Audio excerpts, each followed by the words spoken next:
മാന്യപ്രേക്ഷകരോട് എൻ്റെ പ്രണാമം. ഞാൻ വിദേശത്ത് പോകുമ്പോൾ, പ്രത്യേകിച്ച് മിഡിൽ ഈസ്റ്റ് രാജ്യങ്ങളിൽ പോകുമ്പോൾ അവിടെ കണ്ടിരിക്കുന്ന വളരെ അഗാധമായിട്ടുള്ള ഒരു പ്രശ്നം, അവിടെയുള്ള കുടുംബാംഗങ്ങൾ, ഭാര്യ, ഭർത്താവ്, ചെറിയ മൈക്രോ ഫാമിലി ആണെങ്കിലും ചെറിയ മുറികളിലെ, ചെറിയ വീടുകളിലെ, ചെറിയ ഫ്ലാറ്റുകളിൽ അവരൊതുങ്ങിക്കൂടി കഴിയുമ്പോഴും മിക്കവാറും പുറത്തേക്ക് പോകാൻ നല്ല ചൂട് ഉള്ള അവസ്ഥയിൽ AC ചെയ്ത കാറിൽ പുറത്തേക്ക് പോകുന്നു. ആ കാറ് അവരുടെ ഗാരേജിൽ കൊണ്ടുവന്ന് ഇടുന്നു. അത് കഴിഞ്ഞ് എന്തെങ്കിലും ആവശ്യം വരുമ്പോൾ കാറിൽ തന്നെ പുറത്തേക്ക് പോകുന്നു. ശരിക്ക് അവരുടെ ജീവിതം എന്ന് പറയുന്നത് വീടിനുള്ളില്, കാറിനുള്ളില്, ഓഫീസിനുള്ളില്. വളരെ വിരളമായ ദിവസങ്ങളില് പിക്നിക്കിന് പോകുന്നു. മറ്റ് ബന്ധങ്ങളും ബന്ധനങ്ങളും എല്ലാം ഇല്ലാതെ ജീവിക്കുമ്പോൾ, പ്രത്യേകിച്ച് മാതാപിതാക്കളുടെ മനസ്സിൽ വളരെ വലിയ വിസ്തൃതമായ ലോകമൊന്നും ഉണ്ടാവില്ല. ആ ചെറിയ കുടുംബാംഗങ്ങള് ഇത് മാത്രമുള്ള ലോകത്തില് അവരുടെ ശ്രദ്ധ കൂടുതലും വരുന്നത് മക്കളിലാണ്. മക്കള് യഥാർത്ഥത്തില് സ്നേഹത്തിന്റെ വീർപ്പുമുട്ടൽ പ്രദർശിപ്പിച്ചുകൊണ്ട് സ്നേഹമസൃണമായ വാക്കുകൾ മുഴുവനും നിർദ്ദേശാത്മകമായ വാക്കുകളും ഉപദേശാത്മകമായ വാക്കുകളും അതുപോലെ നിയന്ത്രണാത്മകമായിട്ടുള്ള വാക്കുകളുമാകുന്നു. നിർദ്ദേശം, നിയന്ത്രണം, ഉപദേശമാകുമ്പോൾ ലോകത്തിലെ ഏത് മൃഗങ്ങൾക്കുമുള്ള പ്രത്യേകത മനുഷ്യൻ എന്ന മൃഗത്തിനുമുണ്ട്. ഏത് മൃഗത്തിനുമുള്ള പ്രത്യേകത മനുഷ്യൻ എന്നുള്ള മൃഗത്തിനുമുണ്ടെന്ന് പറയുമ്പോൾ, ഒരു കുഞ്ഞ് ജനിച്ച് അത് വളർന്ന് കുറച്ച് കാലം അമ്മയുടെ കൂട്ടത്തിൽ തന്നെ അതിനെ നിർത്തും, അതിന് നിൽക്കണമെന്നുണ്ട്. കുറെ കഴിയുമ്പോൾ ആ കുഞ്ഞുങ്ങൾക്ക് സ്വതന്ത്രമായിട്ട് ജീവിക്കണമെന്നുണ്ട്. പലപ്പോഴും പല മൃഗങ്ങളും കുട്ടികളെ അടുപ്പിക്കാറില്ല, സ്വതന്ത്രമായിട്ട് ജീവിക്കാനായിട്ട് തള്ളിവിടുകയാണ് പതിവ്. അങ്ങനെയുള്ള ആ മൃഗജന്യമായിട്ടുള്ള സ്വഭാവം, ഇൻഡിപെൻഡന്റ് ആയിട്ട് മക്കൾ വളരണമെന്ന സ്വഭാവം മാതാപിതാക്കൾക്ക് ഇല്ലാതെയാവുകയും മക്കൾക്ക് ഉണ്ടാവുകയും ചെയ്യുന്ന പ്രശ്നമാണ് പല വിദേശ രാജ്യങ്ങളില്, പ്രത്യേകിച്ച് മിഡിൽ ഈസ്റ്റ് രാജ്യങ്ങളില് കാണുന്നത്. അച്ഛനെയും അമ്മയെയും ബഹുമാനിക്കണം, ആദരിക്കണം എന്നുള്ളതെല്ലാം ഉള്ളിന്റെ ഉള്ളിലുണ്ട്. പക്ഷേ അവര് തരുന്ന നിർദ്ദേശവും നിയന്ത്രണവും അതുപോലെ ശാസനയും മാത്രം കേൾക്കുമ്പോൾ സ്വതന്ത്രമായിട്ട് ജീവിക്കണമെന്ന നാച്ചുറലായിട്ടുള്ള മനുഷ്യന്റെ ആഗ്രഹത്തിന് വിലങ്ങുതടിയാവുമ്പോൾ ആ വീട്ടിനകത്ത് ധാരാളം കോൺഫ്ലിക്റ്റ് ഉണ്ടാവാറുണ്ട്. അത് ഞാൻ ധാരാളം വ്യക്തികളിൽ നിന്ന് കേട്ടു. അങ്ങനെയുള്ള കാര്യങ്ങൾ പറയാനായിരുന്നു ഈ അടുത്ത കാലത്ത് കുറേ പ്രാവശ്യം പല വിദേശ രാജ്യങ്ങളിലേക്കും പോയത്. മാതാപിതാക്കൾക്ക് ക്ലാസ് എടുത്തു, വിദ്യാർത്ഥികൾക്ക് ക്ലാസ് എടുത്തു. ആ ക്ലാസ്സുകളിലെല്ലാം വിദ്യാർത്ഥികൾക്ക് ഉള്ള ഏറ്റവും വലിയ കംപ്ലൈന്റ്, ഞങ്ങളെ അച്ഛനും അമ്മയും വീട്ടിനകത്ത് പരിലാളിക്കുന്നു, അവരുണ്ടാക്കി തരുന്നത് ഞങ്ങൾ കഴിക്കുന്നു, അവര് പറയുന്നതനുസരിച്ച് ഞങ്ങൾ ജീവിക്കുന്നു. ഏതെങ്കിലും കാര്യത്തിന് പുറത്തേക്ക് പോകേണ്ടി വരുമ്പോൾ അവര് കാറ് ഡ്രൈവ് ചെയ്ത് ഞങ്ങളെ കൊണ്ടുപോകുന്നു. ആ പർച്ചേസോ അല്ലെങ്കിൽ ബാക്കിയുള്ള കാര്യങ്ങളോ കഴിഞ്ഞാൽ അവര് കാറിൽ ഞങ്ങളെ വീട്ടിൽ കൊണ്ടുവരുന്നു. അത് കഴിഞ്ഞ് അവര് വീട്ടില് കുറെ കാര്യങ്ങൾ നിർദ്ദേശിക്കുന്നു. ഇങ്ങനെ കേരളത്തിൽ ഒരിടത്തും സാധാരണഗതിയിൽ മാതാപിതാക്കള് മക്കൾക്ക് റെസ്ട്രിക്ഷൻ കൽപ്പിക്കാത്ത ലെവലില് അല്ലെങ്കിൽ കേരളത്തിൽ കൽപ്പിക്കുന്ന റെസ്ട്രിക്ഷനേക്കാൾ വളരെ കൂടുതലുള്ള ലെവലില് അനുനിമിഷം വികസിച്ചുകൊണ്ടിരിക്കുന്ന മിഡിൽ ഈസ്റ്റ് രാജ്യങ്ങളിൽ ഒന്നോ രണ്ടോ കുട്ടികളെ മാതാപിതാക്കള് ശരിക്കും വളർത്തുമൃഗങ്ങളെ പോലെ നിയന്ത്രിക്കുന്ന ഒരവസ്ഥ ചെറുപ്പക്കാരായിട്ടുള്ള വിദ്യാർത്ഥികൾക്ക് അസഹനീയമായി തോന്നുന്നു. അവര് തന്നെ പറയാറുണ്ട്, അവരെക്കുറിച്ച് മറ്റുള്ളവർ പറഞ്ഞത് ഇപ്രാവശ്യം കേട്ടു, ഞങ്ങളിവിടെ നിന്ന് മിഡിൽ ഈസ്റ്റ് രാജ്യങ്ങളിൽ +2 ലെവലിലെ പഠിത്തം കഴിഞ്ഞ് നേരെ ഭാരതത്തിലേക്ക് അല്ലെങ്കിൽ കേരളത്തിലേക്കോ കേരളത്തിന്റെ പുറത്തുള്ള സംസ്ഥാനങ്ങളിലേക്കോ പോകുമ്പോൾ അവിടെയുള്ള വിദ്യാർത്ഥികളെല്ലാം സെൽഫ് ഡിപ്പെൻഡന്റ് ആണ്. അവിടെ 5ാം ക്ലാസ് 6ാം ക്ലാസ് മുതൽക്ക് തന്നെത്താനെ സ്കൂളിലേക്ക് പോവുകയും തന്നെത്താനെ ആവശ്യമുള്ള കാര്യങ്ങൾ പർച്ചേസ് ചെയ്യുകയും തന്നെത്താനെ ഓരോ കാര്യത്തിലും ഇൻവോൾവ് ചെയ്യുകയും കൂട്ടുകാരുമായിട്ട് അമ്പലത്തിലോ പള്ളിയിലോ എല്ലാം പോവുകയും എല്ലാം ചെയ്യുന്നതിൽ നിന്ന് തികച്ചും ഭിന്നമായിട്ട് അമ്മയും അച്ഛനും ഞങ്ങളെ കൊണ്ടുവരുന്നു. ഇങ്ങനെ ഒരു സ്വാതന്ത്ര്യവുമില്ലാതെ സ്വയം ചിന്തിക്കാൻ അവസരം പോലും നൽകാതെ ഞങ്ങളെ വളർത്തി അവസാനം മിഡിൽ ഈസ്റ്റ് രാജ്യങ്ങളിൽ നിന്ന് ഞങ്ങളെ ഇന്ത്യയിലേക്ക് വരുമ്പോൾ ഒരു അസാധാരണമായ സ്വാതന്ത്ര്യം നമുക്ക് കിട്ടുന്നു. മാതാപിതാക്കൾ മിഡിൽ ഈസ്റ്റിലാണ്. ഇവര് അമ്മുമ്മയുടെയോ അപ്പൂപ്പന്റെയോ മറ്റു ബന്ധുക്കളുടെയോ കൂടെ സ്വതന്ത്രമായിട്ട് ആരും ചോദിക്കാനില്ലാത്ത വിധത്തിൽ വളരുമ്പോൾ ഒരു ശക്തമായ നിയന്ത്രണത്തിൽ കഴിഞ്ഞ വിദ്യാർത്ഥികള് ഒരു നിയന്ത്രണവുമില്ലാത്ത അവസ്ഥയിലേക്ക് മാറുമ്പോൾ ഉണ്ടാകുന്ന അപച്യുതിയാണ് കേരളത്തിലെ ഭാരതത്തിലെ വിവിധ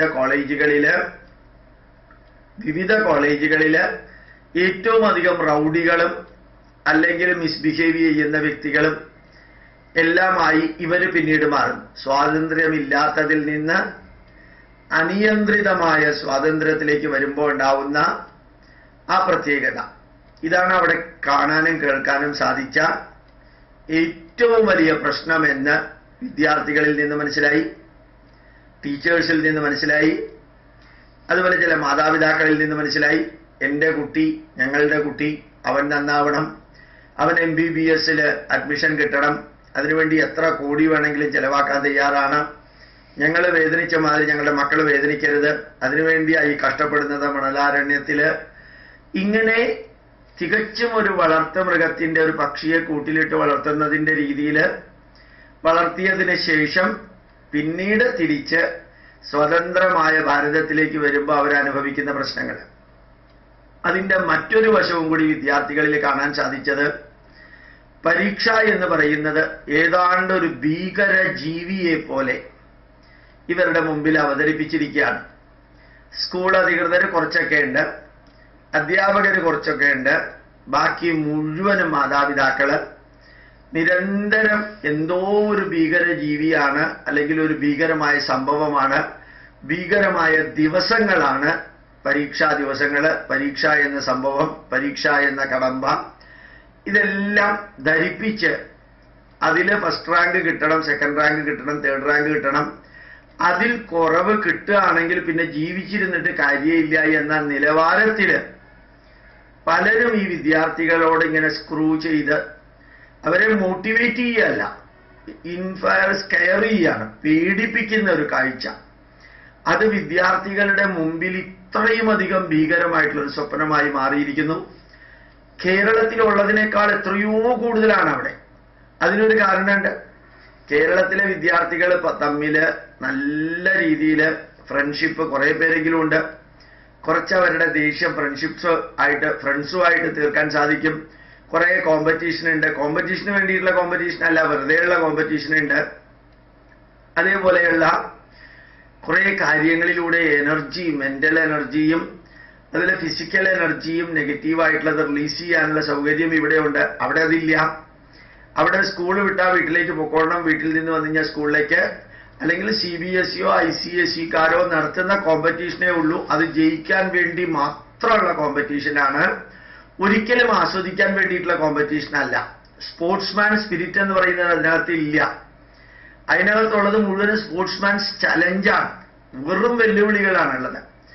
അതും വേറൊരു തരത്തിലുള്ള ടെൻഷന്. ഫസ്റ്റ് പ്രൈസ് കിട്ടിയവന് ഒരെണ്ണത്തിലേ കിട്ടിയുള്ളൂ എന്നുള്ള ദുഃഖം, സെക്കൻഡ് പ്രൈസ് കിട്ടിയവന് ഫസ്റ്റ് പ്രൈസ് കിട്ടിയില്ല എന്നുള്ള ദുഃഖം, തേർഡ് പ്രൈസ് കിട്ടിയവന് ഫസ്റ്റോ സെക്കൻഡോ കിട്ടിയിരുന്നെങ്കിൽ സന്തോഷിക്കാമായിരുന്നു, തേർഡ് കിട്ടിയതുകൊണ്ട് എന്ത് പ്രയോജനം എന്നുള്ള രീതിയിലുള്ള മാനസികാവസ്ഥ. ഇങ്ങനെ ഒരു കോമ്പറ്റീഷൻ അല്ലെങ്കിൽ സ്പോർട്സ് പോലും ടെൻഷനാക്കി മാറ്റിയിരിക്കുന്ന അവസ്ഥയിൽ ഈ പരീക്ഷയ്ക്ക് വേണ്ടി തയ്യാറെടുക്കുമ്പോൾ എന്നോട് വിദ്യാർത്ഥികൾക്ക് ക്ലാസ് എടുക്കുമ്പോൾ എല്ലാ അധ്യാപകരും പറയാറുള്ളത്, സാർ ഈ പരീക്ഷ എങ്ങനെ ഫേസ് ചെയ്യണം എന്നുള്ളതിനെ കുറിച്ചാണ് പറയേണ്ടത് എന്നുള്ളതാണ്. ഇപ്പൊ ജീവിതം മുഴുവനും പരീക്ഷ എന്ന ഒരു പോയിന്റിൽ കുരുങ്ങി ഇരിക്കുകയാണ് കോളേജ് സ്കൂൾ ജീവിതം കഴിയുന്നത് വരെ. ഇപ്പൊ മിഡിൽ ഈസ്റ്റ് രാജ്യങ്ങളിൽ ഈ +2 ലെവൽ വരെയും മാതാപിതാക്കൾക്ക് കൺട്രോൾ ഉണ്ട്. അത് കഴിഞ്ഞവരിൽ ഭൂരിഭാഗവും ഭാരതത്തിലേക്കോ മറ്റു രാജ്യങ്ങളിലേക്കോ പഠിക്കാനായിട്ട് പോകുമ്പോൾ അവിടെ കിട്ടുന്ന സ്വാതന്ത്ര്യം, ആ സ്വാതന്ത്ര്യം അവരെ പരീക്ഷ എന്ന ഭീകര ജീവിയിൽ നിന്ന് അല്ലെങ്കിൽ ഭീകര പ്രതിഭാസത്തിൽ നിന്ന് ഒളിച്ചോടാനായിട്ട് പ്രേരിപ്പിക്കുന്നു. അതിന്റെ പരിണതഫലമാണ് യഥാർത്ഥത്തില് ഇവരെല്ലാം വഴിതെറ്റിപ്പോകുന്നത്, പിന്നീട് ആർക്കും ഒരു നിയന്ത്രണവുമില്ലാതെ വഴിതെറ്റിപ്പോകുന്നത്. ഇത് മാതാപിതാക്കൾക്ക് അവര് കുറച്ചുകൂടി പ്രായമാവുമ്പോൾ അവർക്ക് ഏറ്റവും വലിയൊരു ടെൻഷനുള്ള സംഭവമായി മാറുന്നു. വിദ്യാർത്ഥികൾക്ക് അവരുടേതായിട്ടുള്ള സ്വാതന്ത്ര്യത്തെ ഹനിച്ചിരുന്നതിന് പ്രതികാരം ചെയ്യാനുള്ള ഒരു അവസരമായിത്തീരും. ഞാൻ ഇവരോട് എല്ലാവരോടും പറഞ്ഞു, ഞാൻ വിദ്യാർത്ഥികളോട് പ്രത്യേകിച്ച് പറയാനുണ്ടായിരുന്ന കാര്യം, ഈ ലോകത്തിലെ എല്ലാ വ്യക്തികളും പരീക്ഷ എഴുതിയിട്ടുണ്ട്. ഡോക്ടർ APJ അബ്ദുൽ കലാം പരീക്ഷ എഴുതിയിട്ടുണ്ട്, മഹാത്മാഗാന്ധി പരീക്ഷ എഴുതിയിട്ട് ബാരിസ്റ്ററായിട്ടുണ്ട്. നിങ്ങൾ ആരാധിക്കുന്ന ലോകത്തിലെ ഏറ്റവും വലിയതും ഏറ്റവും ചെറിയവനുമായിട്ടുള്ള മനുഷ്യൻ ഒന്നുകിൽ പരീക്ഷ എഴുതിയിട്ടുണ്ട് അല്ലെങ്കിൽ പരീക്ഷണങ്ങളിലൂടെ കടന്നുപോയിട്ടുണ്ട്. ബാലഗംഗാധര തിലകനും സ്വാമി വിവേകാനന്ദനും സിസ്റ്റർ നിവേദിതയും രമണ മഹർഷിയും രാമകൃഷ്ണ പരമഹംസറും എല്ലാവരും പരീക്ഷ എഴുതിയിട്ടുള്ളവരാണ്. ഈ പരീക്ഷ എന്ന് പറയുന്നത് അവർക്ക് ജീവിതത്തിന്റെ ഭാഗമായിരുന്നു. അത് ജീവിതത്തിൽ ഒരു ഭാരവുമായിരുന്നില്ല. പലപ്പോഴും പരീക്ഷ ജീവിതത്തിന്റെ, നമ്മൾ ഭക്ഷണം കഴിക്കുന്ന പോലെ ഉറങ്ങുന്ന പോലെ കുറച്ച് പഠിക്കുന്നു, പഠിച്ചതിൽ നിന്ന് ഓർമ്മിക്കാൻ സാധിക്കുന്നത് അവരെ എഴുതുന്നു, സാമാന്യം നല്ല മാർക്ക് കിട്ടുന്നു. പണ്ടൊക്കെ ആണെങ്കിൽ കേരളത്തില് അല്ലെങ്കിൽ ഭാരതത്തിലെ എഞ്ചിനീയറിംഗ് മെഡിക്കൽ കോളേജുകളുടെ എണ്ണം വളരെ കുറവായിരുന്നു. ഇപ്പൊ അങ്ങനെയല്ല, എത്ര 100 കണക്കിന് എഞ്ചിനീയറിംഗ് കോളേജുകൾ കേരളത്തിലുണ്ട്, ഡസൻ കണക്കിന് മെഡിക്കൽ കോളേജ് കേരളത്തിലുണ്ട്, പല വിഭാഗത്തിൽപ്പെടുന്ന മെഡിക്കൽ കോളേജുകൾ. ഇപ്പൊ അഡ്മിഷൻ കിട്ടുക എന്ന് പറഞ്ഞാൽ അത്രയും വലിയ ബുദ്ധിമുട്ടുള്ള കാര്യമൊന്നുമല്ല. മാത്രമല്ല, മെഡിക്കൽ പ്രൊഫഷനില് പോകുന്നവര് ഇപ്പൊ ശരിക്കും വൈറ്റ് കോളർ ക്രൈം ചെയ്യുന്ന ലെവലിലേക്കാണ്. അത് മെഡിസിൻ അഡ്മിഷൻ കിട്ടുന്നത് വരെ വിദ്യാർത്ഥികൾ പറയും സാമൂഹിക സേവനം നടത്താനും പാവങ്ങളെ ചികിത്സിക്കാനും എന്നൊക്കെ പറയും. പക്ഷേ MBBS കഴിഞ്ഞ് MD കഴിഞ്ഞ് അതിനപ്പുറത്തേക്ക് സ്പെഷ്യലൈസേഷൻ എടുത്താലേ നല്ല ഒരു ആശുപത്രിയില് മിക്കവാറും ജോലി കിട്ടുള്ളൂ. ഇനി ഗവൺമെന്റ് ആശുപത്രിയിലും അതുപോലെയുള്ള ഗവൺമെന്റ് സ്പോൺസേഡ് സ്ഥാപനങ്ങളിലെ ആശുപത്രികളിലൊക്കെ ജോലി കിട്ടിയാല് പലപ്പോഴും ശമ്പളത്തിന്റെ കുറവല്ല, ഇവരുടെ മനസ്സ് കുറേയധികം കാര്യങ്ങൾ ചെയ്യണമെന്ന് പറഞ്ഞ് മെഡിക്കൽ പ്രൊഫഷൻ എടുത്ത വിദ്യാർത്ഥികള് ഡോക്ടർമാരായി ഗവൺമെന്റ് സ്ഥാപനങ്ങളിലും ആശുപത്രികളിലും വർക്ക് ചെയ്യുമ്പോൾ അവിടെയുള്ള സൗകര്യമില്ലായ്മകള്, അവിടെയുള്ള ഇൻസൾട്ടിങ്, അവിടെയുള്ള ബ്യൂറോക്രസി, അവിടെയുള്ള ഡോക്ടർമാർ തമ്മിലുള്ള പരസ്പര വാശിയും പകയും വിദ്വേഷം തീർക്കലും എല്ലാം കൂടി ചേർത്ത് അവർക്ക് ഗവൺമെന്റ് ആശുപത്രിയിൽ നിന്ന് രാജിവെച്ച് പ്രൈവറ്റിലേക്ക് വരേണ്ടി വരുന്നു. പ്രൈവറ്റിലേക്ക് വന്നാൽ ആ പ്രൈവറ്റ് ആശുപത്രിക്ക് വേണ്ടി എല്ലാ ക്രൂക്കന്റ് മാർഗത്തിലൂടെയും സമ്പത്ത് ഉണ്ടാക്കാം. വേണ്ടാത്ത ടെസ്റ്റുകള്, വേണ്ടാത്ത മരുന്നുകള്, വേണ്ടാത്ത രീതികള്, വേണ്ടാത്ത അത്രയും കാലം ആശുപത്രി മുറിയിൽ കിടത്തി വേണമെങ്കിലും വേണ്ടെങ്കിലും OP ടിക്കറ്റ് എടുത്ത് 1 or 2 മരുന്ന് കൊടുത്ത് ചികിത്സിക്കേണ്ടതിന് പകരം സീരിയസ് ആണ് എന്ന് പറഞ്ഞ് ICU കിടത്തി, ICUവിൽ എത്ര ബെഡ് ഉണ്ടോ അത്രയും രോഗികൾ അകത്ത് ഫില്ലായിക്കൊണ്ടിരിക്കണം. അതനുസരിച്ചിട്ടാണ് ഡോക്ടർമാർക്ക് ശമ്പളത്തിന്റെ കമ്മീഷൻ കിട്ടുന്നത്, അല്ലെങ്കിൽ കമ്മീഷനായിട്ട് ശമ്പളം കിട്ടുന്നത്. അപ്പൊ ഇതെല്ലാം ചെയ്യേണ്ടി വരുമ്പോ എന്തൊക്കെയോ ത്യാഗത്തിന്റെ പേരിലാണ് മെഡിസിൻ പഠിച്ചതെന്നും മെഡിസിൻ പഠിക്കാൻ ഒരു യോഗ്യതയും ഇല്ലാത്ത, ഒരറിവും ഇല്ലാത്ത കുറെ എണ്ണങ്ങൾക്ക് കോടികള് ഫണ്ട് കൊടുത്ത് മെഡിസിൻ പഠിപ്പിച്ച് അവൻ അവന്റെ രീതിയിൽ വൈറ്റ് കോളർ ക്രൈം ചെയ്ത് ജീവിക്കുമ്പോൾ ഈ അച്ഛനും അമ്മയും കൊടുത്ത റെസ്ട്രിക്ഷന് നിയന്ത്രണവും അതുപോലെ തന്നെ നിയമവ്യവസ്ഥകളൊക്കെ വീട്ടിനകത്ത് ഒതുക്കി കൂട്ടി കഴിച്ചുകൂട്ടിയ ആ വിദ്യാർത്ഥിയുടെ അവസ്ഥ പല പല ലോകങ്ങളിലൂടെ കടന്നു പോകുന്നു. രോഗങ്ങളല്ല, ലോകങ്ങളിലൂടെ കടന്നു പോകേണ്ടി വരുന്ന ഒരു അവസ്ഥ വെറുതെ ചിന്തിച്ചു നോക്കാം. ഈ പരീക്ഷ എന്ന് പറയുന്ന ഒന്ന്, അതിന് കിട്ടുന്ന മാർക്ക്, അതിനുവേണ്ടി പഠിച്ച് ഓർമ്മിക്കാൻ പെടുന്ന പാട്, ജീവിതത്തിലെ മറ്റെല്ലാം മാറ്റിവെച്ച് ഇതിനു വേണ്ടി തന്നെ ജീവിച്ച് ഈ മാതാപിതാക്കളുടെ മുഖം നോക്കാൻ, സ്കൂൾ അധികൃതരുടെ മുഖം നോക്കാൻ, അല്ലെങ്കിൽ മാർക്ക് കുറഞ്ഞു പോയി കഴിഞ്ഞാൽ ജീവിക്കാൻ തന്നെ പറ്റുമോ എന്ന ഭയത്തോടുകൂടി ഈ വിദ്യാർത്ഥികളെ പരീക്ഷയിലേക്ക് ഫോക്കസ് ചെയ്യുമ്പോൾ അവർ ഏതിനെയും എല്ലാത്തിനെയും വെല്ലുവിളിക്കുന്ന ഒരു കാഴ്ച നമുക്കവിടെ കാണാൻ സാധിച്ചു. ഞാൻ അവരോട് എല്ലാവരോടും പറഞ്ഞു, പരീക്ഷ എന്ന് പറയുന്ന ജീവിതത്തിന്റെ ഭാഗമാണ്. മാർക്ക് കുറച്ച് കുറഞ്ഞു എന്ന് വെച്ചിട്ട് ആത്മഹത്യ ചെയ്യേണ്ട വിധത്തിലുള്ള പ്രശ്നങ്ങളൊന്നും ലോകത്തിൽ ഉണ്ടാവില്ല. മാർക്ക് കുറഞ്ഞവർ എത്ര പേരുണ്ട്? നല്ല നല്ല കമ്പനിക്കാരോട് ചോദിക്കുക, രത്തൻ ടാറ്റയോട് ചോദിക്കുക, നിങ്ങൾക്ക് എത്ര മാർക്ക് കിട്ടി 10ാം ക്ലാസ്സിൽ? അനിൽ അംബാനിയോട് ചോദിക്കുക, എത്ര മാർക്ക് കിട്ടി? മുകേഷ് അംബാനിയോട് ചോദിക്കുക, എത്ര മാർക്കായിരുന്നു 10ാം ക്ലാസ്സിൽ കിട്ടിയത്? പ്രഗത്ഭരായ സയന്റിസ്റ്റുമാരോട് ചോദിക്കുക, രാജാജിയോട് ചോദിക്കുക, CV രാമനോട് ചോദിക്കുക, JC ബോസിനോട് ചോദിക്കുക, എത്ര മാർക്ക് കിട്ടിയെന്ന്. നമ്മൾ ജീവിതത്തിൽ മുകളിലേക്ക് ഉയർന്നു പോയിക്കൊണ്ടിരിക്കുമ്പോൾ ഈ മാർക്ക് ഒന്നും ഒരു ഇമ്പോർട്ടൻ്റ് അല്ല. മാത്രമല്ല, ഒരു പ്രൊഫഷൻ അല്ല ലോകത്തിലുള്ളത്. ഓരോ വ്യക്തിക്കും അവനവന് ഇഷ്ടപ്പെട്ട പ്രൊഫഷൻ ഉണ്ട്. വളരെ പ്രശസ്തനായിട്ടുള്ള ഒരു വ്യക്തിയുടെ മകള് കുവൈറ്റിൽ ഉണ്ടായിരുന്ന ആളാണ്, നമ്മുടെ കോർഡിനേറ്റർ ആയിരുന്നു. ആ കുട്ടിയെ എത്രയോ ഉയരത്തിൽ പഠിപ്പിക്കണമെന്ന് ആഗ്രഹിച്ചു. അവസാനം ആ കുട്ടി പറഞ്ഞു, ഞാൻ ചെറുതുരുത്തിയിലെ കലാമണ്ഡലത്തിലല്ലാതെ ഡാൻസ് അല്ലാണ്ട് വേറെ ഒന്നും ഞാൻ പഠിക്കില്ല എന്ന് പറഞ്ഞു. അപ്പൊ ശരിക്കും അച്ഛനും അമ്മയും തകർന്നുപോയി. അവർ ഈ കുട്ടിയെ എന്തൊക്കെയോ ആക്കി കേംബ്രിഡ്ജിൽ പഠിപ്പിക്കണം, ഓക്സ്ഫോർഡിൽ പഠിപ്പിക്കണം എന്നൊക്കെ ആഗ്രഹിച്ചുകൊണ്ടിരുന്നു. ആ കുട്ടിയുടെ ആഗ്രഹം ചെറുതുരുത്തിയിലെ ഈ കലാമണ്ഡലത്തിൽ പഠിച്ച് ഡാൻസർ ആവുക. ഡാൻസർ ആയിട്ടുണ്ട്, നന്നായിട്ട് ഡാൻസ് ചെയ്യുന്നുണ്ട്, വളരെ നല്ല രീതിയിൽ പ്രൊഫഷണലി ഉയർന്നു. പക്ഷേ ഈ ആ കുട്ടിക്ക് അതിൻ്റെതായിട്ടുള്ള താല്പര്യമുണ്ട് എന്ന് കൂടി മാതാപിതാക്കൾ അറിയണം. ഇത് അറിയാൻ മാതാപിതാക്കൾ ശ്രദ്ധിക്കാത്തത് കൊണ്ട് ഈ മാർക്ക്, ഈ മെഡിസിൻ, എഞ്ചിനീയറിംഗ് എന്നീ 2 പ്രൊഫഷനിൽ മാത്രം കുട്ടികളെ കുരുക്കി നിർത്തുന്ന ഒരു കാഴ്ച കണ്ടു. ഇതിന്റെ പരിഹാരം എന്താണ് എന്ന് ഞാൻ ചിലപ്പോൾ അവരോട് പറഞ്ഞിരുന്നു വിദ്യാർത്ഥികളോട്. ഇവർ സ്വതന്ത്രമായി ചിന്തിക്കുക, തന്നെത്താനെ പഠിക്കുക, എങ്ങനെയാണ് പഠിക്കേണ്ടത് എന്നുള്ളത് അറിയുക, പഠിക്കുന്നത് ഒരു എന്റർടൈൻമെന്റും എൻജോയ്മെന്റും ആക്കി മാറ്റുക. ഓരോ പാരഗ്രാഫും വായിച്ച് അതിൽ ഓരോ ചോദ്യങ്ങൾ സ്വയം ചോദിച്ച് ആ ചോദ്യങ്ങൾക്ക് ഉത്തരം പറയുക. 2ാമത്തെ പാരഗ്രാഫ് വായിക്കുമ്പോൾ 1ലെയും 2ലെയും ചോദ്യങ്ങൾ സ്വയം ഉണ്ടാക്കി ചോദിക്കുക. അതല്ലെങ്കിൽ അമ്മയ്ക്കും അച്ഛനും ഒക്കെ സൗകര്യം ഉണ്ടെങ്കിൽ അവരിങ്ങനെ ചെറിയ ചെറിയ ചോദ്യങ്ങൾ ചോദിക്കുക. അത് ചോദ്യങ്ങൾ ചോദിക്കുമ്പോൾ ചെറിയ ചോദ്യങ്ങളായിരിക്കണം.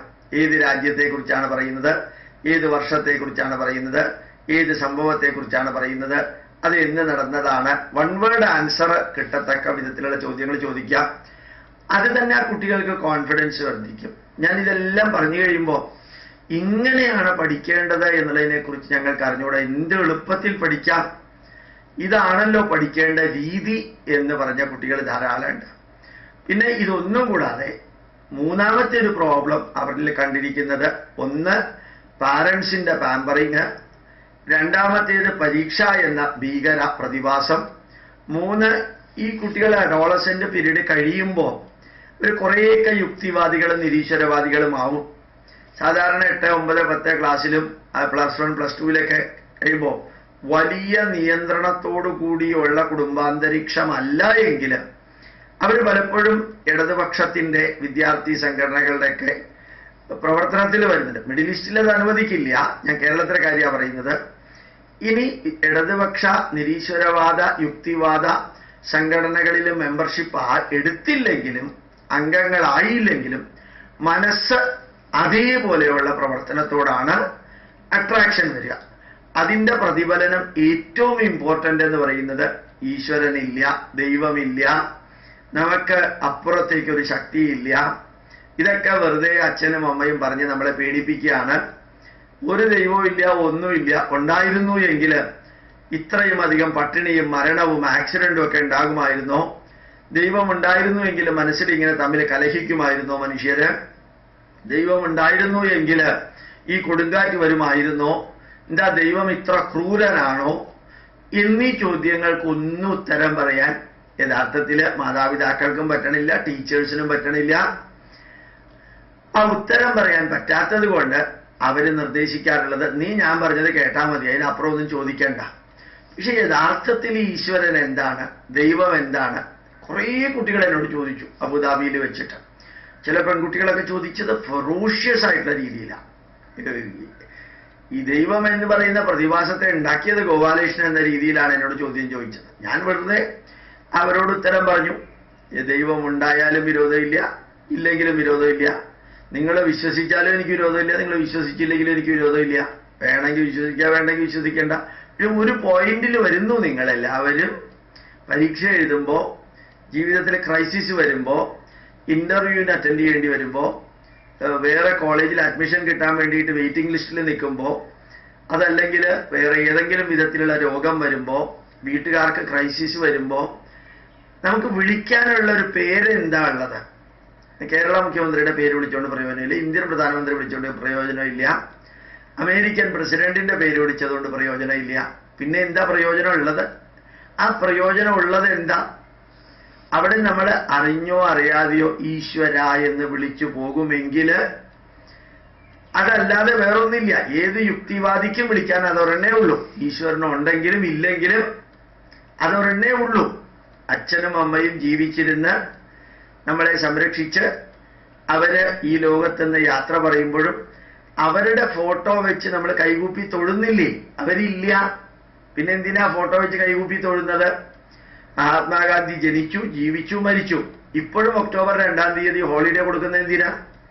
ഈ ചോദ്യത്തിന് എന്താ ഉത്തരം പറയാ? ഭാരതം സ്വാതന്ത്ര്യമായി ആഗസ്റ്റ് 15-ന്. പിന്നെയും പിന്നെയും ആ ദിവസം എന്തിനാ നമ്മളിങ്ങനെ സെലിബ്രേറ്റ് ചെയ്ത് ഹോളിഡേ കൊടുക്കുന്നത് എന്ന് ചോദിച്ചാൽ എന്താ ഉത്തരം പറയാ? ചിലതൊക്കെ ചില നന്മകള് പ്രദാനം ചെയ്യും. ആ നന്മകൾ പ്രദാനം ചെയ്യാൻ അത് ഉപകരിക്കുമെങ്കിൽ എടുക്കാം. എന്നിട്ട് ഞാൻ ആ കുട്ടികളോട് പറഞ്ഞു, ഈശ്വരൻ ഉണ്ടോ ഇല്ലയോ എന്നുള്ളത് നോക്കണമെങ്കിൽ, അറിയണമെങ്കിൽ അത് അകക്കണ്ണും പുറക്കണ്ണും തുറന്ന് നോക്കി ഉൾക്കൊള്ളണമെങ്കിൽ അനിമൽ പ്ലാനറ്റ് ചാനൽ എന്നൊരു TV ചാനലുണ്ട്.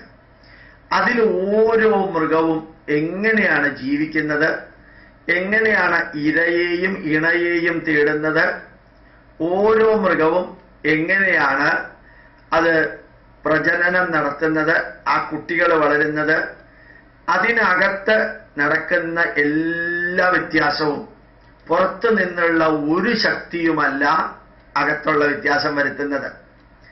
ഈ കുട്ടികൾ തന്നെ LKG-യിൽ പഠിക്കുമ്പോഴുള്ള ശരീര ഭാഗങ്ങളല്ല, ശരീരത്തിന്റെ രീതിയല്ല +1 +2-ലേക്ക് പഠിക്കുമ്പോഴത്തേക്കും. അതൊന്നും പുറത്തുനിന്ന് ആരെങ്കിലും എന്തെങ്കിലും ചെയ്തിട്ടല്ല. പുറത്തുനിന്ന് കൊടുത്തിരിക്കുന്നത് ഭക്ഷണം മാത്രം കൊടുത്തു. ആ ഭക്ഷണത്തിന്റെ ശക്തി അത് ഡൈജസ്റ്റ് ചെയ്ത് ന്യൂട്രീഷനായിട്ട് ശരീരം ഏറ്റെടുത്ത് ശരീരത്തിലെ ഓരോ സില്ലും ഓരോ ടിഷ്യൂവും ഓരോ ഓർഗനും അതുണ്ടായി, അത് വളർന്നു, അത് ഈ മനുഷ്യനായിട്ട് കുറെ കാലം കഴിയുമ്പോൾ അത് തളരും, വാർദ്ധക്യം വരും, ആരും കൊന്നില്ലെങ്കിലും തന്നെത്താനെ മരിക്കും. ഈ പ്രതിഭാസം നമ്മുടെ ഹാർട്ട് 68 പ്രാവശ്യം ഇടിക്കുന്നു, നമ്മൾ 16 പ്രാവശ്യം ശ്വാസോച്ഛ്വാസം ചെയ്യുന്നു പെർ മിനിറ്റില്, നമ്മുടെ ബ്ലഡ് സർക്കുലേറ്റ് ചെയ്യുന്നു, നമ്മുടെ കണ്ണിന്റെ പ്രവർത്തനം, മൂക്കിന്റെ പ്രവർത്തനം, നാക്ക് ടേസ്റ്റ് അറിയുന്നു, ചെവി വാക്കുകളും വരികളും സന്ദേശങ്ങളും കേൾക്കുന്നു, നമ്മുടെ തലച്ചോറിൽ എത്ര മെമ്മറി പെക്സാ ഉള്ളത്.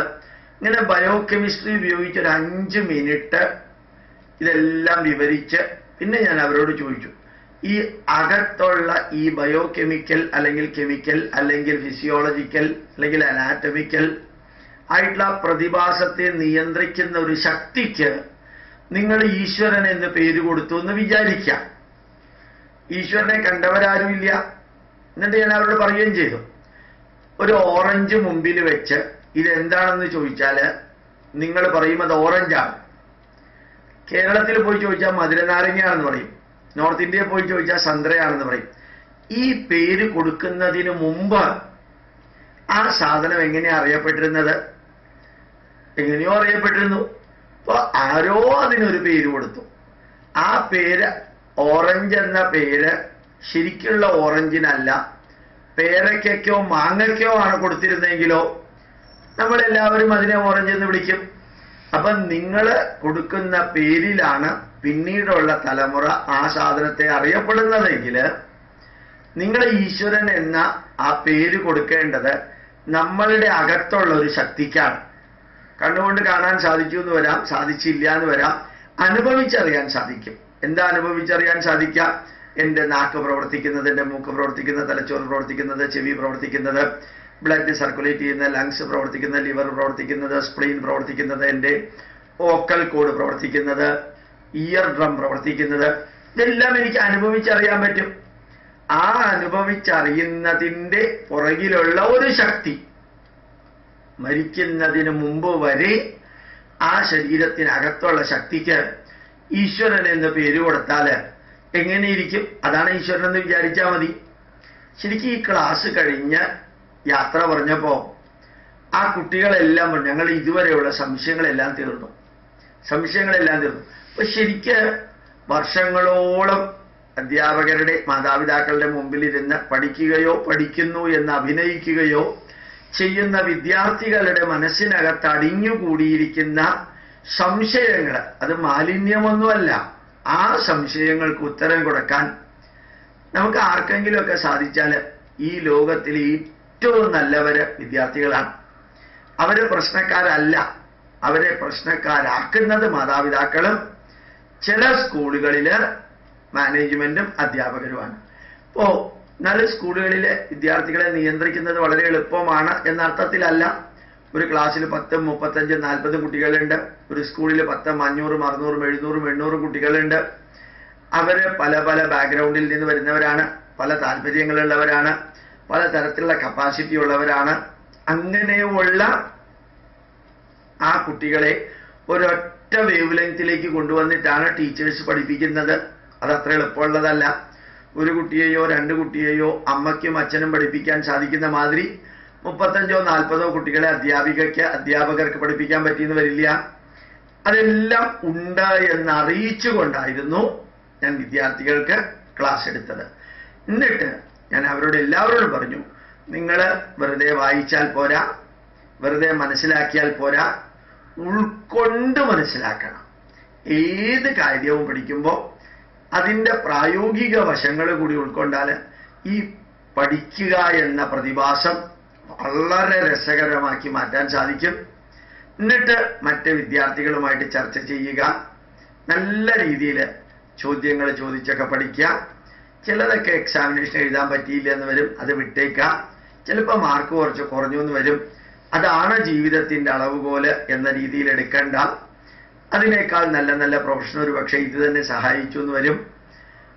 ഒരു ചായക്കടക്കാരന് ഇന്ത്യൻ പ്രധാനമന്ത്രി ആവാമെങ്കിൽ വളരെ സാധാരണ വീട്ടിൽ ജനിച്ച ഒരു വ്യക്തിക്ക് കേരള മുഖ്യമന്ത്രി ആകാമെങ്കിൽ, ഒരു സിനിമാ നടിക്ക് തമിഴ്നാട് മുഖ്യമന്ത്രി ആകാമെങ്കിൽ, അങ്ങനെ പല പല പോത്തുകളെ വളർത്തി എരുമകളെ വളർത്തി ഒരു വ്യക്തിക്ക് ബീഹാറിന്റെ മുഖ്യമന്ത്രി ആവാൻ സാധിക്കുമെങ്കിൽ, ഈ ലോകത്തില് ഒരു പാചകക്കാരന്റെ മകന്റെ മകന് അമേരിക്കൻ പ്രസിഡന്റ് ആവാൻ സാധിക്കുമെങ്കിൽ, നിങ്ങൾക്കൊക്കെ ഈ ലോകത്തിൽ നല്ല നല്ല വഴികളുണ്ട്. 189 രൂപ കൊടുത്ത് ഉണ്ടാക്കിയ ഒരു ഉപകരണം, ആ ഉപകരണം ഉപയോഗിച്ച് ഡോക്ടർ CV രാമന് നോബൽ സമ്മാനം വാങ്ങിക്കാൻ സാധിക്കുമെങ്കിൽ, നിങ്ങൾക്കൊക്കെ എത്താൻ പറ്റുന്ന ലോകത്തിലെ വലിയ വലിയ വഴികളുണ്ട്. ആ വഴികളിലേക്ക് നിങ്ങൾ പോവുക, സ്വതന്ത്രമായി ചിന്തിക്കുക, അച്ഛനും അമ്മയും പറയുന്നത് ശ്രദ്ധയോടുകൂടി കേൾക്കുക. നിങ്ങൾക്ക് വ്യത്യസ്ത അഭിപ്രായം ഉണ്ടെങ്കിൽ അവരെ പറഞ്ഞ് മനസ്സിലാക്കാനും ശ്രമിക്കുക. അവരെ പറഞ്ഞ് മനസ്സിലാക്കുമ്പോൾ വാശിയുടെയും പ്രതികാരത്തിൻ്റെയും വാക്കുകൾ ഉപയോഗിക്കാതിരിക്കുക. അവരില്ലായിരുന്നു എങ്കിൽ നിങ്ങൾക്ക് ഈ ഭൂമിയിലേക്ക് വരാൻ സാധിക്കില്ല. അവര് നിങ്ങൾക്ക് ഏറ്റവും നല്ല സ്കൂളിൽ അഡ്മിഷൻ മേടിച്ചു തന്നു, നല്ല ആരോഗ്യത്തിനുള്ള ഭക്ഷണം തരുന്നു, തിരിച്ചവരൊന്നും പ്രതീക്ഷിക്കാതെ നിങ്ങളെ വളർത്തുന്നു, നിങ്ങൾ വളരുന്നു. ധന്യമായ രീതിയിൽ ടീച്ചേഴ്സ് നിങ്ങളെ പഠിപ്പിക്കുന്നു. ഈ ലോകത്തിലെ എല്ലാവർക്കും കുറവുകളുണ്ട്, മാതാപിതാക്കൾക്കും കുറവുകളും സ്വാർത്ഥതയുമുണ്ട്. അധ്യാപകർക്കും കുറവുകളും പ്രശ്നങ്ങളുമുണ്ട്, അതേപോലെ നിങ്ങൾക്കും കുറവുകളും പ്രശ്നങ്ങളും ഒക്കെ ഉണ്ട്. എന്നിരുന്നാലും ഒരു കാര്യം ഉറപ്പാണ്, ഈ ലോകത്തില് ജയിച്ച് കീഴടക്കാൻ ദൃഢപ്രതിജ്ഞയോടുകൂടി ഇറങ്ങിത്തിരിച്ചവരാകണം. മറ്റുള്ള വിദ്യാർത്ഥികളിൽ നിന്ന് നിങ്ങൾക്ക് വ്യത്യാസം ഉണ്ടാവണം. ആധുനികമായിട്ടുള്ള അറിവ് എത്രത്തോളമുണ്ടോ അത്രയും തന്നെ രീതിയിൽ പൈതൃകമായിട്ടുള്ള അറിവുകൾ ഉൾക്കൊള്ളണം. ആ പൈതൃകമായിട്ടുള്ള അറിവുകൾ അമ്മയിൽ നിന്നും അച്ഛനിൽ നിന്നും സ്കൂളിൽ നിന്നും ടീച്ചേഴ്സിൽ നിന്നും കിട്ടിയെന്ന് വരില്ല. ആ പൈതൃകമായ അറിവുകൾ പഠിക്കാൻ ഉൾക്കൊള്ളാൻ ഇന്ന് ലൈബ്രറിയിൽ ചെന്ന് മണിക്കൂറുകളോളം ഇരിക്കേണ്ട ആവശ്യമില്ല. നിങ്ങൾക്ക് ഏത് വിഷയമാണോ താല്പര്യമുള്ളത് അത് ഇന്റർനെറ്റുള്ള വീട്ടില്, എല്ലാ വീട്ടിലും ഇന്റർനെറ്റും കമ്പ്യൂട്ടറും ഉണ്ട്. ഗൂഗിൾ സെർച്ച് നടത്തിയാൽ രാമായണത്തെക്കുറിച്ച് പഠിക്കണമെങ്കിലും വേദത്തെക്കുറിച്ച് പഠിക്കണമെങ്കിലും ഉപനിഷത്തിനെ കുറിച്ച് പഠിക്കണമെങ്കിലും ബൈബിളിനെ കുറിച്ച് പഠിക്കണമെങ്കിലും ഖുറാനെ കുറിച്ച് പഠിക്കണമെങ്കിലും നമ്മുടെ പൈതൃകവുമായി ബന്ധപ്പെട്ട തക്ഷശിലയെക്കുറിച്ചോ വിക്രമശിലയെക്കുറിച്ചോ പത്മനാഭസ്വാമി ക്ഷേത്രത്തെക്കുറിച്ചോ മധുരമീനാക്ഷി ക്ഷേത്രത്തെക്കുറിച്ചോ രാമേശ്വരത്തെക്കുറിച്ചോ ഡോക്ടർ APJ അബ്ദുൽ കലാമിന്റെ ജീവിതത്തെക്കുറിച്ചോ നരേന്ദ്രമോദിയുടെ ജീവിതത്തെക്കുറിച്ചോ നമ്മളുടെ മുഖ്യമന്ത്രി പിണറായി വിജയന്റെ ജീവിതത്തെക്കുറിച്ചോ ഒക്കെ അറിയാൻ ഇന്ന് ഒരു വിഷമവും ഇല്ല, പണ്ടത്തെ മാതിരി ബുദ്ധിമുട്ടില്ല. അപ്പൊ ആധുനികമായിട്ടുള്ള അറിവുകൾ നേടാനായിട്ട് ശ്രമിക്കുന്നത് പോലെ തന്നെ പൈതൃകമായിട്ടുള്ള അറിവുകൾ നേടാൻ ശ്രമിക്കണം. ഞാൻ കുറെ വ്യക്തികളുടെ പേര് പറഞ്ഞത്, കുറെ സ്ഥാപനത്തിന്റെ പേര് പറഞ്ഞത് എക്സാമ്പിളിന് വേണ്ടി മാത്രമാണ്. അത് പഠിക്കണമെന്ന അർത്ഥത്തിലല്ല. നിങ്ങൾക്ക് താല്പര്യമുള്ളത് നല്ല കർണാടക സംഗീതമാണെങ്കിൽ കർണാടക സംഗീതത്തെ കുറിച്ചിട്ട് ഞാൻ അബുദാബിയിൽ കണ്ടൊരു വലിയ പ്രത്യേകത, അവിടുത്തെ സ്കൂൾ ആനിവേഴ്സറിയിൽ കുറേ കുട്ടികൾ ഡാൻസ് കളിച്ചിരുന്നു. ഒരു പെർഫെക്ഷൻ ആയിരുന്നു. ഡാൻസിലും മ്യൂസിക്കിലും എനിക്കൊരു ബാക്ക്ഗ്രൗണ്ട് ഇല്ല എങ്കിൽ കാണുന്ന വ്യക്തിക്ക് വളരെ അഭിമാനം തോന്നുന്ന വിധത്തിലുള്ള ബോഡി മൂവ്മെന്റ്, ഫേഷ്യൽ എക്സ്പ്രഷനോട് കൂടി. അപ്പോഴാണ് അതിന്റെ ചെയർമാൻ എന്നോട് പറഞ്ഞത്, ഈ കുട്ടികളെ ഡാൻസ് പഠിപ്പിച്ച ടീച്ചർ ശ്രീലങ്കക്കാരിയാണ്. അവര് ഒരു ഗുരുവിന്റെയും കീഴിലല്ല ഡാൻസ് പഠിച്ചത്. അവര് യൂട്യൂബിൽ കണ്ടിട്ടും ഇന്റർനെറ്റിലൂടെയുമാണ് എല്ലാ ഡാൻസും പഠിച്ചത്. അവർ ഈ സ്കൂൾ തുടങ്ങിയ കാലം മുതൽക്ക് നമ്മുടെ കൂട്ടത്തിലുണ്ട്. ഇത് അത്ഭുതം തോന്നി. ലോകത്തിൽ എവിടെയിരുന്നും ഡാൻസും പാട്ടും ഒരു ഗുരുവിന്റെയും കീഴിൽ അല്ലാതെയും പഠിക്കാൻ സാധിച്ചു, പഠിപ്പിക്കാൻ സാധിക്കും എന്ന് കാണിക്കുന്ന ലെവലിൽ നിങ്ങൾക്കും ഈ നാടിന്റെ ആധുനികമായിട്ടുള്ള പ്രയാണവും പുരാതന ഭാരതത്തിന്റെ മഹത്വവും, അതിനകത്ത് കുറവുകളുണ്ടെങ്കിൽ ആ കുറവുകളുണ്ട് എന്ന് പറഞ്ഞുകൊണ്ട് കരഞ്ഞുകൊണ്ടും വിമർശിച്ചുകൊണ്ടും ഇരിക്കുന്നതിന് പകരം ആ കുറവുകൾ പരിഹരിച്ചുകൊണ്ട് മുമ്പോട്ട് പോകാനുള്ള കഴിവും ഉണ്ടാവുമ്പോഴാണ് വിദ്യാർത്ഥികൾ യഥാർത്ഥത്തിൽ വിദ്യാർത്ഥികളാവുന്നത് എന്ന് ഞാൻ അവരോട് വിവരിക്കേണ്ടായി. അവർക്കത് വളരെ നല്ല രീതിയിൽ ഉൾക്കൊള്ളാൻ സാധിച്ചു എന്നാണ് എനിക്ക് തോന്നുന്നത്. അവരിൽ നിന്ന് പ്രതികരണം ഉണ്ടായതിനേക്കാൾ കൂടുതൽ ആ വിദ്യാർത്ഥികൾക്കുള്ള ക്ലാസ്സിൽ പങ്കെടുത്ത അധ്യാപകരിൽ നിന്ന് ഞങ്ങൾക്ക് ഇപ്പോഴാണ് സാറേ ഭയങ്കരമായിട്ടുള്ള ഒരു സാറ്റിസ്ഫാക്ഷൻ, ഒരു കോൺഫിഡൻസ് ഉണ്ടായത് കുട്ടികളെ എങ്ങനെയാ കൈകാര്യം ചെയ്യേണ്ടത് എന്നുള്ളതിനെ കുറിച്ച് എന്ന് അവർ പറയുകയുണ്ടായി. വൈകുന്നേരം പാരൻസിനുള്ള മീറ്റിങ്ങിൽ ധാരാളം വ്യക്തികൾ എന്ന് പറഞ്ഞു അവരുടെ മക്കള് വളരെ ഒരു മെന്റലി അങ്ങനെ ടെൻഷനൊക്കെ കുറഞ്ഞ് ലൈറ്റ് മൈൻഡഡ് ആയതായിട്ട് ഈ പ്രഭാഷണം കേട്ടതിന് ശേഷം മക്കൾ വന്ന് പറഞ്ഞു എന്ന്. ധാരാളം മാതാപിതാക്കൾ, കേരളീയരല്ലാത്ത മാതാപിതാക്കളും വളരെ കൂടുതൽ, കേരളീയരായിട്ടുള്ള മാതാപിതാക്കളും എല്ലാ മതത്തിൽപ്പെട്ടവരും ധാരാളം മുസ്ലിങ്ങളുണ്ട്. 20% കൂടുതൽ മുസ്ലിങ്ങളുണ്ട്. ഇന്ത്യൻ മുസ്ലിങ്ങൾ ഈ സ്കൂളിൽ പഠിക്കുന്നുണ്ട്. അപ്പൊ ആ ഇന്ത്യൻ മുസ്ലിങ്ങളും ഇന്ത്യൻ ക്രിസ്ത്യൻസും ബാക്കി ഹിന്ദുസും എല്ലാവരും ഒരേ അഭിപ്രായക്കാരായിരുന്നു. അപ്പൊ ഈ മതമോ ജാതിയോ ഇസമോ വർഗമോ വർണ്ണമോ വ്യത്യാസമോ അല്ല, മറിച്ച് ഈ സ്കൂളുകളിലെല്ലാം വിദ്യാർത്ഥികളോട് അധ്യാപകരും മാതാപിതാക്കളും കാണിക്കേണ്ട വീക്ഷണവും അതിന്റെ ഡെമോൺസ്ട്രേഷനും അതിന് അനുസരിച്ചിട്ടുള്ള ജീവിത ശൈലിയും അതെല്ലാം കൊടുക്കുകയാണെങ്കിൽ നമ്മുടെ വിദ്യാർത്ഥികൾ ഇന്ത്യയിലാണെങ്കിലും കേരളത്തിലാണെങ്കിലും പുറത്താണെങ്കിലും എല്ലാ വിദ്യാർത്ഥികളും ഫണ്ടമെന്റലി ഒരേപോലെ തന്നെയാണ്. അവരെ വേണ്ടതിനും വേണ്ടാത്തതിനും റെസ്ട്രിക്റ്റ് ചെയ്ത് നിയന്ത്രിച്ച് ഗൈഡൻസ് കൊടുക്കുന്നതിന് പകരം മുഴുവനും നിയമങ്ങളും നിയന്ത്രണങ്ങളുമാണ്. നീ ഒറ്റയ്ക്ക് പോകണ്ട, നീ ഒറ്റയ്ക്ക് ചെയ്യണ്ട, നിനക്ക് പറ്റില്ല, നിനക്ക് അതിനുള്ള പ്രായമായിട്ടില്ല, നിനക്ക് ആവുമ്പോഴത്തേക്ക് ഞാൻ നിനക്ക് തരാം, നീ ഞങ്ങൾ പറഞ്ഞത് കേട്ടാ മതി, നീ അത്രയേ ആയിട്ടുള്ളൂ, നീ നല്ല രീതിയിൽ പഠിക്കണം, ബാക്കി ഒന്നിനെ കുറിച്ച് ശ്രദ്ധിക്കേണ്ട, അടുക്കളയിൽ കയറണ്ട, ചായ ആവുമ്പോഴത്തേക്ക് ഞാൻ കൊണ്ടെത്തിക്കാം, ഊണ് റെഡിയാവുമ്പോൾ ഞാൻ വിളിക്കാം, ഇങ്ങനെയെല്ലാം ഞാൻ നിനക്ക് വേണ്ടി ചെയ്യാം, നീ നിനക്ക് വേണ്ടി ഒന്നും ചെയ്യേണ്ട, ആവുമ്പോൾ ചെയ്താൽ മതി എന്ന് പറയുമ്പോൾ ഓർമ്മിക്കാനുള്ളത് ഒന്ന് മാത്രമേ ഉള്ളൂ. ഒരു മെഡിക്കൽ ഡോക്ടർക്ക് കമ്പ്യൂട്ടർ റിപ്പയർ ചെയ്യാൻ പറ്റിയെന്ന് വരില്ല, ഒരു കമ്പ്യൂട്ടർ സ്പെഷ്യലിസ്റ്റിന് വയറുവേദനയ്ക്ക് മരുന്ന് കൊടുക്കാൻ പറ്റിയെന്ന് വരില്ല. കാരണം അവർ രണ്ടുപേരും അതാത് ഫീൽഡ് പഠിച്ചിട്ടില്ല, അവരുടെ ഫീൽഡേ അവർ പഠിച്ചിട്ടുള്ളൂ. ഇപ്പൊ ജീവിതത്തിൽ കുറെ പുസ്തകം മാത്രം പഠിച്ച് കുറെ ഒരു പ്രൊഫഷണൽ ആയിക്കഴിഞ്ഞാൽ ഈ ജീവിതം എന്ന പ്രതിഭാസം എന്താണ്? മാർക്ക് എന്തിനാണ്? നല്ല ജോലി കിട്ടാൻ. നല്ല ജോലി കിട്ടുന്നത് എന്തിനാണ്? നല്ല സമ്പത്ത് കിട്ടാൻ. നല്ല സമ്പത്ത് കിട്ടുന്നത് എന്തിനാണ്? നല്ല രീതിയിൽ ജീവിക്കാൻ. ഇപ്പൊ ജീവിതമില്ലാതെ കുറെ സമ്പത്തും കുറെ ഡിഗ്രിയും കുറെ അധികം മാർക്കും മാത്രം കൊണ്ട് ജീവിതാവില്ല എന്നുകൂടി മാതാപിതാക്കളും ചിന്തിക്കണം, വിദ്യാർത്ഥികളും ചിന്തിക്കണം. സന്തോഷത്തോടുകൂടി ഓരോ മിനിറ്റും ജീവിക്കുക. നമ്മളൊന്നും ഈ ഭൂമിയിൽ പെർമനന്റ് ആയിട്ട് ജീവിക്കാൻ വേണ്ടി വന്നവരല്ല എന്ന് വിദ്യാർത്ഥികളെ അറിയിച്ചു. പ്രണാമം, നമസ്കാരം.